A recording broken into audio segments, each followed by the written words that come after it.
A perfect family, a beautiful home, and a father who seemed to have it all. Until one ordinary morning, they vanished without a trace. What happened behind these closed doors is beyond horrifying. A bone-chilling murder plot so calculated it shocked the entire world. Why did Chris Watts do it? And how did he almost get away with it?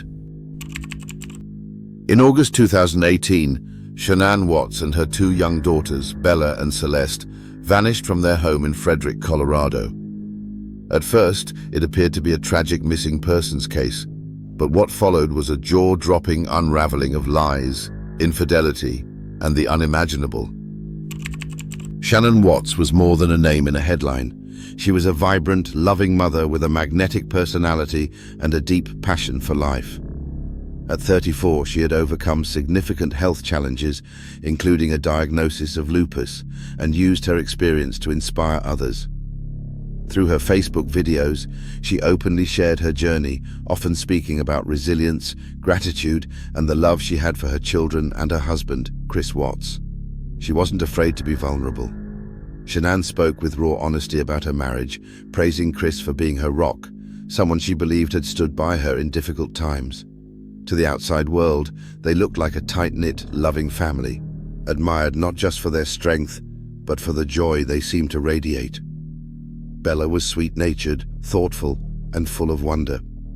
Celeste, known as CeCe, had a spark, energetic, playful, and fearless. Their laughter was contagious. Their bond with their mother and each other was the kind of love you could feel through a screen. They were inseparable, the heart of the Watts home. Shanann made it her mission to create a life filled with love and possibility for her children. Her social media footprint became a digital scrapbook of their happiest moments. It's no wonder that when they disappeared, the world paid attention. Because this wasn't just any family.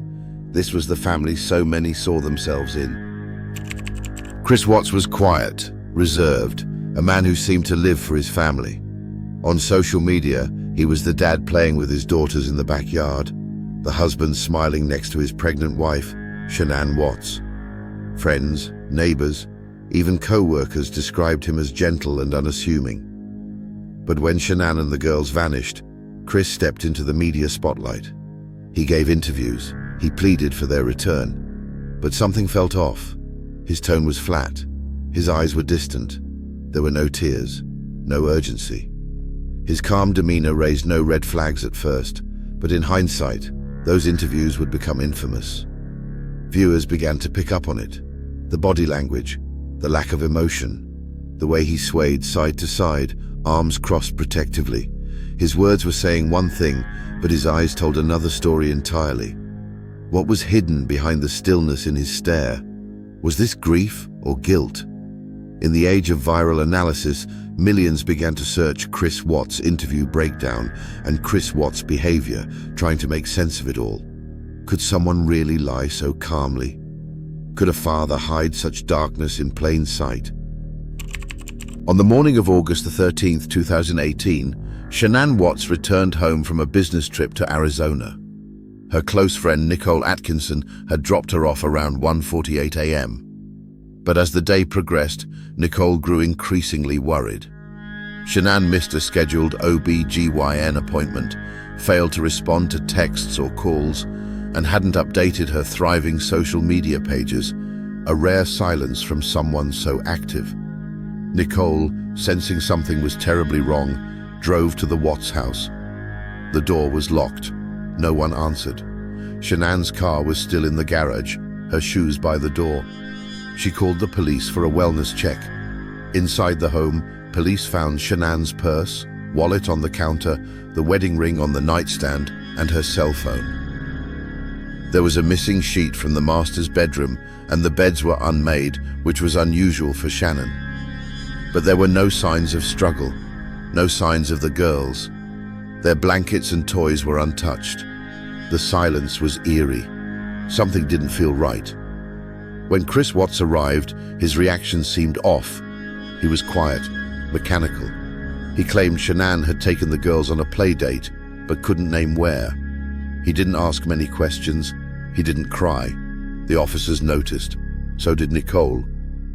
A neighbor showed investigators footage from his security camera. At 5:27 a.m. that morning, Chris was seen backing his truck up to the garage, a move he never made before. The footage showed Chris pacing back and forth, loading items into the truck. His explanation didn't add up. The neighbor later told officers that Chris was not acting right. His behavior was too calm, too detached. The cracks were forming. Police began to suspect this wasn't just a missing persons case, it was something darker. As the community rallied to find Shanann, Bella, and Celeste, law enforcement quietly began building a case. Chris Watts was no longer just a worried husband. He was becoming their prime suspect. Chris Watts agreed to take a polygraph. What he didn't realize, it was part of a calculated strategy designed to break him. When the results came in, they were undeniable. He failed, legally useless in court, but devastating in interrogation.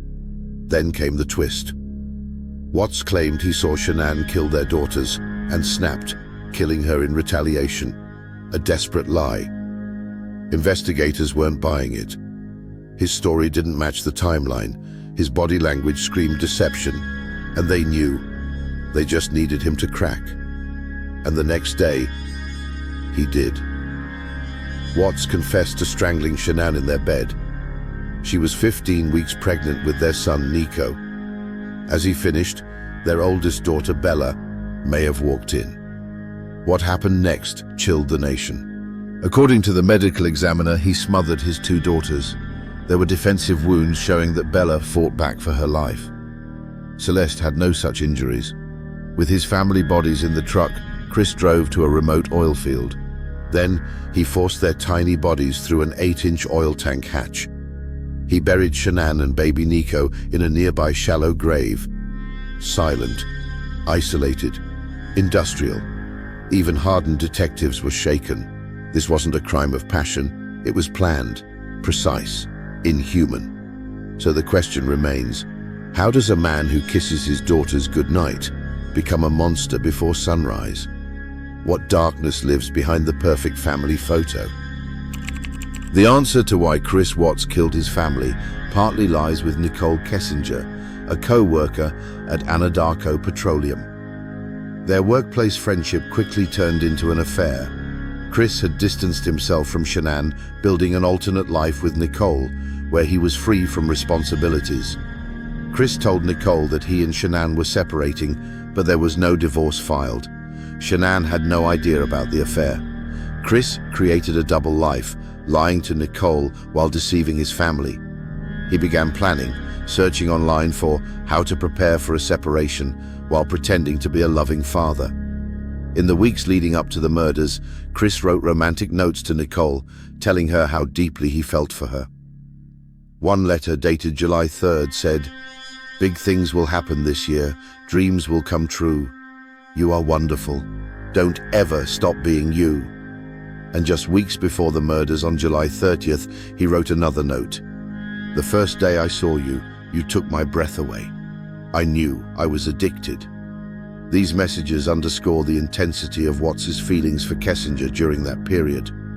But as the investigation unfolded, a darker side of Nichol Kessinger's involvement came to light, and the timeline became harder to ignore. Nichol's Google search history raised alarms. She searched for wedding dresses on August 4th and just days later searched "marrying your mistress." On August 14th, she spent nearly 4 hours searching Google and the internet for the Watts family, news outlets, and news accounts of Shanann's disappearance. She even searched, "Can cops trace text messages? Man I'm having an affair with says he will leave his wife." Despite voluntarily approaching police on August 15th, she had already deleted all texts and contact info with Chris. In her first interview the next day, August 16th, she initially said she wasn't concerned about Shanann's disappearance. But after learning her phone records would be reviewed, her story shifted, claiming she was freaking out, even though, in her words, "This isn't even my family." On September 4th, 2018, she gave police a statement saying, I told him that I did not think it was fair to Shanann or to me that he was trying to live two lives by being in a relationship with both of us at the same time. But her search history and timeline contradict those claims. Deleting potential evidence during a homicide investigation can fall under obstruction of justice, a felony offense. Yet, Nichol Kessinger was never charged. She was never named a suspect, though her behavior raised questions that remain to this day. Was Chris driven by lust, control, or a desperate need to escape his family? Or was this the mask slipping off a man who had been hiding his true self? And where does Nichol Kessinger fit into this twisted story?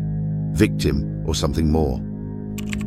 Chris Watts eventually pled guilty to all charges, a chilling end to a case that stunned not only Colorado, but the entire world. His decision came as part of a plea deal that spared him the death penalty, a request made by Shanann's grieving family. They believed that no punishment could bring back their daughter or granddaughters, and sought to avoid a prolonged trial filled with unbearable details. During sentencing, the courtroom was silent, except for the raw, emotional statements from Shanann's family. Her father's voice cracked as he described the unbearable pain of losing not just his daughter, but his two granddaughters and unborn grandson, Nico. Her mother broke down, clutching a tissue, barely able to speak through her tears. Chris Watts received 5 life sentences without the possibility of parole, 3 consecutive and 2 concurrent, along with an additional 48 years for unlawful termination of a pregnancy and 36 years for tampering with a deceased human body. He was swiftly transferred to Dodge Correctional Institution in Wisconsin, where he remains isolated for his own safety. Though justice was served in the eyes of the court for many, it brought no closure. The sentence closed the legal chapter of the Chris Watts case, but the emotional scars remained deep. The world watched in disbelief as a man, once seen as a loving husband and father, was exposed as a cold-blooded killer. This wasn't just a crime, it was the erasure of a family by someone they trusted most. The Chris Watts case reminds us that evil doesn't always look like a monster. Sometimes it smiles at us across the dinner table. If you or someone you know is experiencing domestic violence, don't wait. There is help. Contact the National Domestic Violence Hotline at 1-800-799-7233. You are not alone. What do you think truly drove Chris Watts to commit such unthinkable acts? Was it just about the affair, or something far darker?